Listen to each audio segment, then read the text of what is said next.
শরীফ, সুনামগঞ্জে কিন্তু আজকে ভোর থেকেই প্রচুর পরিমাণ বৃষ্টি হচ্ছে। এখন পর্যন্ত কোনো বৃষ্টি থামেনি এবং আমি যে জায়গায় আছি বিশ্ববিদ্যালয় শহরের নতুন পাড়া এলাকা এই পানিবন্দী অবস্থায় আছেন এবং আমি আমার চারপাশে দুপাশে দেখতে পাচ্ছেন আসলে বাড়িঘর একদম পানিতে নিমজ্জিত নিচতলা বাড়িঘর যারা আছেন এবং এখানকার বেশিরভাগ মানুষ কিন্তু আশ্রয় কেন্দ্রে জায়গা নিয়েছেন এবং পুরো শহরের যে কাজীর পয়েন্ট এবং বরপাড়া তেগরিয়া আরতিনগর হাজিপাড়া শান্তিবাগ সবগুলো এলাকায় কিন্তু ইতিমধ্যে কিন্তু পানি প্রবেশ করেছে এবং আমরা পুরো সুনামগঞ্জ উপজেলার যে আরো অন্যান্য উপজেলাগুলো আছে নিম্নাঞ্চলের ছাত্র দোয়ারাবাজার বিশ্বম্বরপুর সহ বেশ কিছু এলাকায় কিন্তু এখনো পানিবন্দী লাখো মানুষ এবং পানি কিন্তু এখনো বৃদ্ধি অব্যাহত আছে। সকাল থেকে এখন পর্যন্ত 2 সেন্টিমিটার পানি বেড়েছে এবং পানি সুরমা নদীর পানি বিপদসীমার 2 সেন্টিমিটার বেড়ে 42 সেন্টিমিটার উপর দিয়ে প্রবাহিত হচ্ছে। ইতিমধ্যে কিন্তু জেলা প্রশাসন থেকে আশ্রয় কেন্দ্র খোলা হচ্ছে পুরো জেলায় 516টি এবং সুনামগঞ্জে কিন্তু গেল কয়েকদিন ধরে কিন্তু বৃষ্টিপাত আছে এবং পাহাড় দলও আছে এবং পানি উন্নয়ন বলেছে যে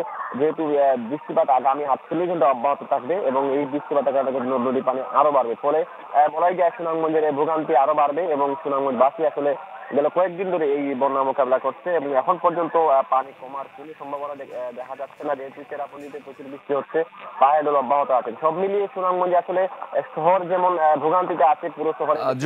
জুয়েল ধন্যবাদ। আমরা একটু মৌলভীবাজারে যেতে চাই, সেখানে আব্দুর রব অপেক্ষা করছেন। রব, আপনার ঠিক পাশেই দেখতে পাচ্ছি একটি বাঁধ ভেঙে গেছে। মৌলভীবাজারে বন্যা পরিস্থিতির কি অবস্থা?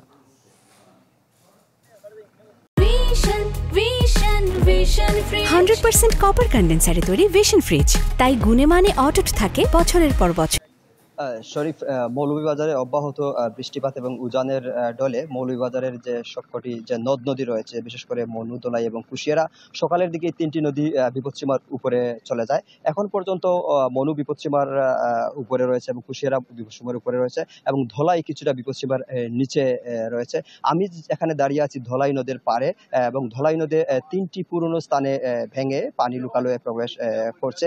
আমি এখন যে জায়গাটায় দাঁড়িয়ে আছি, আমার পেছনে আপনারা দেখতে পাচ্ছেন যে এই জায়গাটায় আসলে একটি পুরনো ভাঙন ছিল, সেই পুরনো ভাঙন আবার নতুন করে ভাঙছে এবং সেই প্রেক্ষিতে আসলে এই এলাকার যে আশপাশের যে লোকালয় বিস্তীর্ণ জনপদ এবং যে গ্রাম, সেটা ধীরে ধীরে প্লাবিত হচ্ছে এবং এই ভাঙন ছাড়াও আরো 3টি ভাঙন রয়েছে এই দলাই নদীর পুরনো ভাঙন দিয়ে। আসলে এই ভাঙনের কারণে লোকালয়ে পানি প্রবেশ করছে। ঠিক একইভাবে জেলার বিভিন্ন উপজেলা এবং ইউনিয়নে প্রায় 20টি ইউনিয়নের যে নিচু এলাকা রয়েছে, সেই নিচু এলাকা ইতিমধ্যে প্লাবিত হয়েছে এবং জেলা প্রশাসনের পক্ষ থেকে আমাদের জানানো হয়েছে যে ইতিমধ্যে আশ্রয়ন কেন্দ্র খোলা হয়েছে এবং 98টি আশ্রয়ন কেন্দ্র খোলা হয়েছে। সেখানে ইতিমধ্যে প্রায় 5 শতাধিক পরিবার আশ্রয় নিয়েছেন এবং প্রায় 1.5 লক্ষাধিকের মানুষ ইতিমধ্যে পানিবন্দী হয়েছে বিভিন্নভাবে এবং জেলা প্রশাসন থেকে যথেষ্ট ত্রাণ তৎপরতা সহ বিভিন্ন ধরনের সহযোগিতা অব্যাহত থাকবে। এর পাশাপাশি আমরা পানি উন্নয়ন বোর্ডের নির্বাহী কর্মকর্তার সাথে আলাপ করেছিলাম। তিনি আমাদের জানিয়েছেন যে এখন যেহেতু নদ নদী একদম ভরাট হয়ে আছে এবং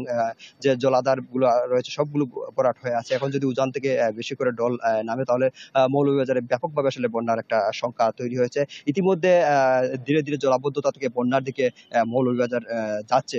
শরীফ, রব, ধন্যবাদ আপনাকে।